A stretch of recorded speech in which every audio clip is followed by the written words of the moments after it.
Bismillahirrahmanirrahim. Assalamualaikum warahmatullahi wabarakatuh. Sabahal khair. Kaifa halukum jami'an? Bagaimana kabar kalian semua?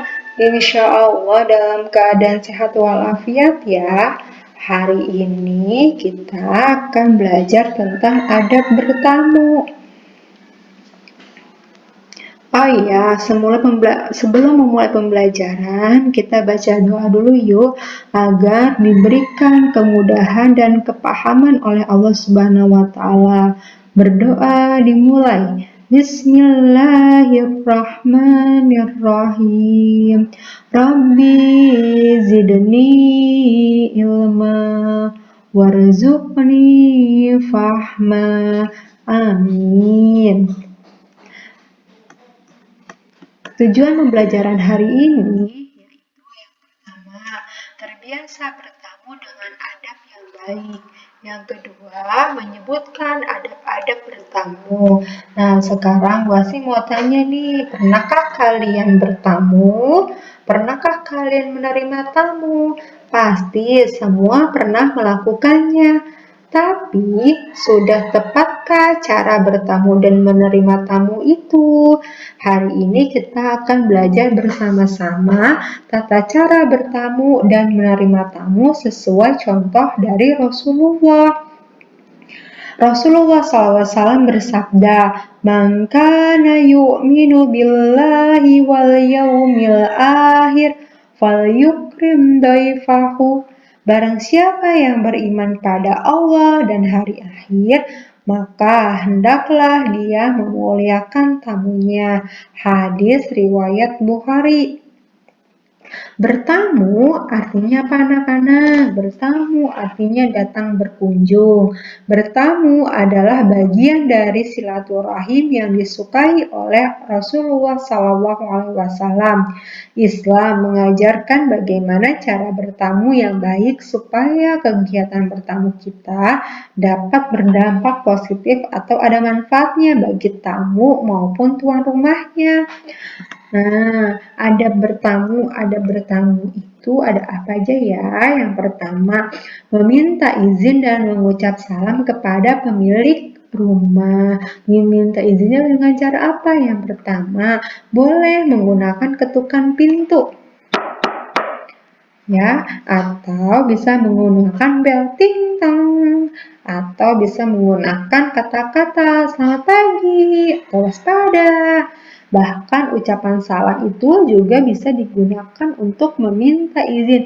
Assalamualaikum. Kemudian, apabila salam kita telah dijawab, masuklah ke dalam rumah setelah mendapat izin dari pemilik rumah. Menurut Rasulullah SAW, meminta izin dalam bertamu hanya boleh dilakukan sebanyak 3 kali. Tidak boleh lebih ya anak-anak. Jika sudah 3 kali, namun tidak ada jawaban, maka sebaiknya kembali pulang dan menunda kunjungan di lain waktu. Ketika meminta izin, ada beberapa hal yang tidak boleh dilakukan, antara lain berteriak memanggil nama tuan rumah atau dengan kata-kata sekedarnya. Contohnya, si Ali mau main ke rumah si Budi. Budi, main yuk. Budi, main yuk. Itu tidak boleh ya anak-anak.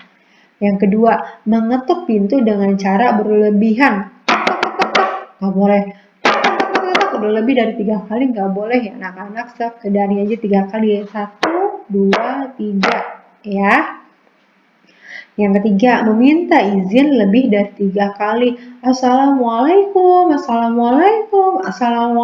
lanjut lagi sampai keluar, sampai dijawab oleh pemilik rumah. Itu tidak boleh ya, hanya boleh 3 kali meminta izin.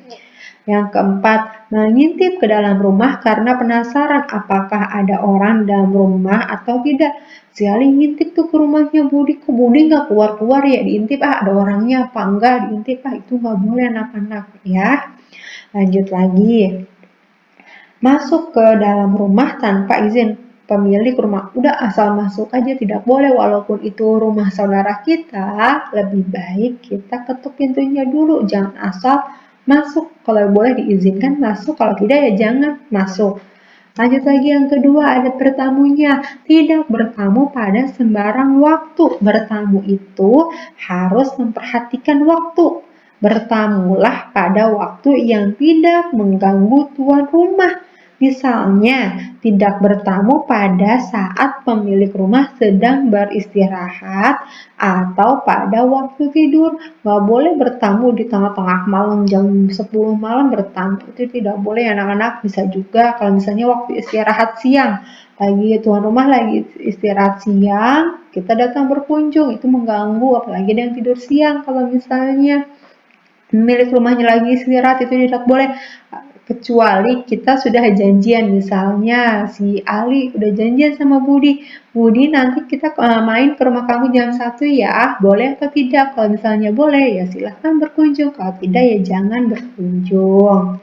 Lanjut lagi ya, kalau diterima bertamu, jangan terlalu lama. Apabila seseorang sudah diterima oleh pemilik rumah, maka harus diperhatikan waktu bertamunya.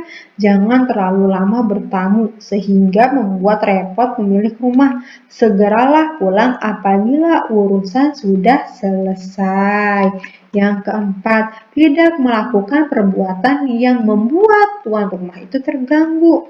Ketika bertamu, kita harus bersikap sopan. Kita tidak diperbolehkan melakukan perbuatan yang mengganggu kenyamanan tuan rumah, misalnya memeriksa atau melihat-lihat ruangan rumah, memasuki ruangan pribadi, atau menggunakan fasilitas yang ada di rumah tanpa izin dari tuan rumah. Lanjut lagi, kalau disajikan makan atau minuman, maka hormatilah dengan memakan atau meminumnya. Yang terakhir, hendaklah pamit kepada tuan rumah apabila mau pulang. Meninggalkan rumah tanpa berpamitan selain tidak terpuji dapat mengundang fitnah. Oleh karena itu, dianjurkan untuk berpamitan apabila telah selesai bertamu. Ayo, udah paham sampai di sini anak-anak? Bu Hasi tanya ya, apa arti dari bertamu? Ayo, bertamu artinya datang berkunjung. Boleh tidak kita mengucapkan salam lebih dari 3 kali? Tidak boleh. Mungkin sampai di sini pembelajaran hari ini. Kita tutup pembelajaran hari ini dengan mengucapkan hamdalah, alhamdulillahi rabbil alamin. Wabillahi taufiq wa hidayah. Wassalamualaikum warahmatullahi wabarakatuh.